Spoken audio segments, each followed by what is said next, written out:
Thanks a lot, Dr. Unni, the Chaitanya Eye Hospital team to invite me here. I'm going to be talking about a subset of CSR, the fibrin CSR. Does it need a separate focus? So my answer is yes, it needs a focus definitely. I'm not sure whether a separate one or not, but definitely it needs a focus. Why, I'll try and answer in the next few slides. So fibrin CSR is typically where you see the SRF and you see a lot of fibrin deposited between the layers, between the RP and the neurosensory retina. That's fibrin CSR. And it complicates already a complicated disease, a disease about which we are still not very clear about the pathophysiology. A lot of multifactorial origin is there. Why do we get more fibrin in certain CSR? It is because of excessive hyperpermeability, more role of steroid there. There is more amount of choroidal leakage, more commonly seen in pregnant females, patients on steroid use, and there is a role of inflammation somewhere along there in fibrin CSR, which prompts more fibrin to deposit.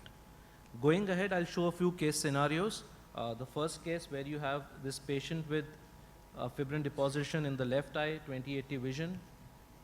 This is typically the OCT showing fibrin in that subretinal space, and smokestack leak. You do an response, do a focal laser, the patient responded nicely, the fibrin goes away. So that's pre and post-op. Another patient who had more peripapillary and inferiorly fibrin deposition, more ink blot kind of leaks. This was the OCT with large amount of fibrin in the subretinal space.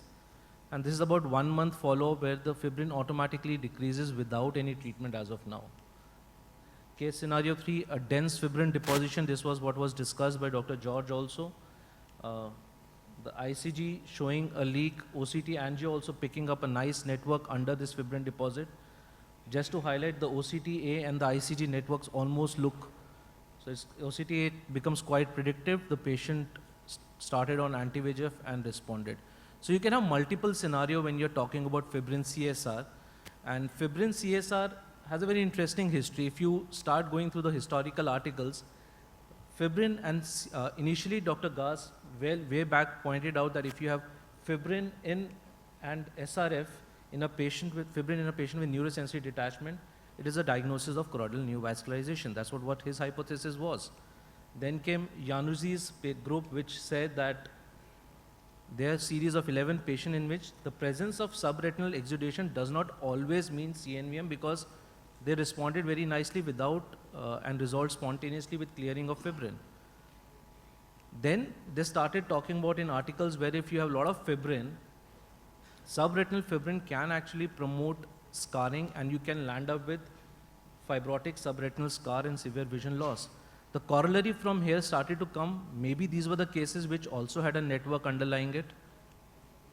And then came the next line of thought wherein they started treating fibrin in CSR which were not responding, and in spite of an absence of neovascularization, they started resolving on treatment of anti-VEGF. The fibrin started to clear off without even the presence of CNVM. So we go back the whole circle again, and then we started talking about pachychoroid neovasculopathy and pachychoroid complex, and again fibrin, SRF and CNVM started to hold hands with each other. So we are in a scenario, and this is very nice major review which came from the speakers of this audience, wherein Dr. Shukla, Dr.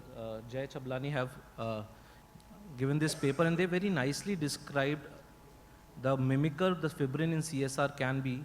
And they talk about fibrin in CSR can be a mimicker of typically occult CNVM or vice versa. And FFA, ICD turn out to be useful tools to identify them. Also, fibrin CSR can be coexisting with a CNVM. So that also needs to be differentiated, and multimodal imaging does play an important role here. So just to sum up what all we know about fibrin CSR, fibrin in CSR can occur without CNVM, it can occur with CNVM. Fibrin CSR can actually masquerade a real occult CNVM. Fibrin in CSR can resolve spontaneously or by focal laser. Fibrin in CSR leads to fibrotic scars. Fibrin in CSR can be treated with anti-VEGF. Fibrin in CSR with CNVM definitely needs to be treated with anti-VEGF. So to conclude, fibrin CSR does need a focus. You need a careful multimodal imaging, you need to carefully observe these patients, maybe more closely than other cases. You need to initially check them for presence or absence of CNVM. And if fibrin is persisting, you can consider anti-VEGF therapies in these cases, which will be debated about in the next talks. Thank you. Thank you, sir.